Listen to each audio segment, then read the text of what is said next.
Hello everybody, it's Lucas, and today I'm going to be going over whether the Oculus Quest 2 is right for you. So stay tuned, and I'm going to be giving you suggestions on whether you should save up your money and maybe make a purchase.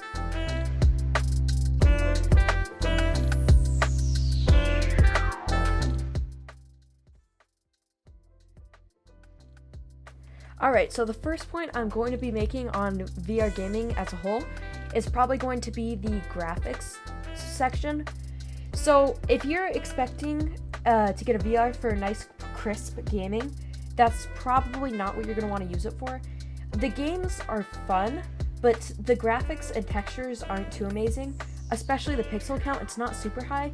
I mean, usually you won't notice it when you're in an intense game, but sometimes when you're just sitting back and watching YouTube, you'll notice the individual pixels, so that could get a little bit irritating.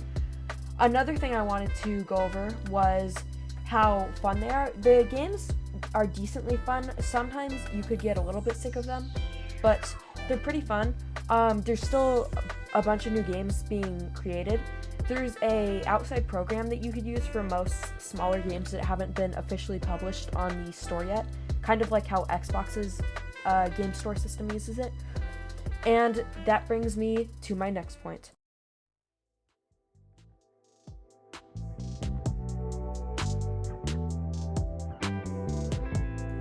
At a glance, the social part of VR doesn't seem like it's too big of a deal, but the more you play VR, the more you see social interactions around many different games, such as VR Chat, Rec Room, even Beat Saber sometimes, as you can see in the clip. That is multiplayer Beat Saber.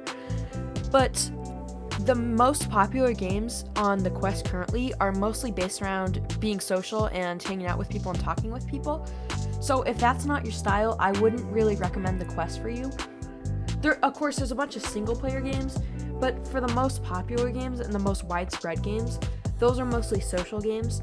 Once again, if you're not into that stuff, or if you're maybe introverted, then I would not recommend the Quest for you.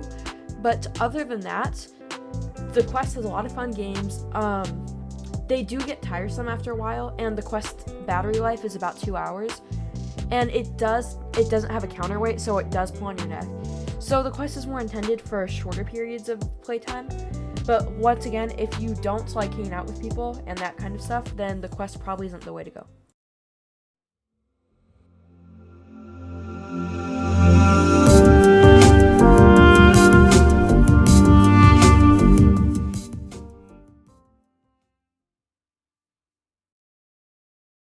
Should you purchase a Quest 2 in 2022? Well, there's multiple factors.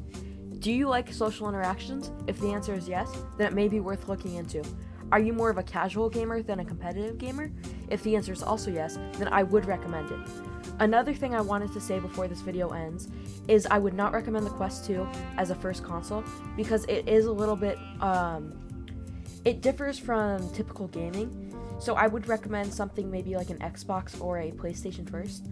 But altogether, if both those factors apply to you, and the Quest 2 isn't your first console, then I would 100% recommend it as a nice console to get away from the typical gaming.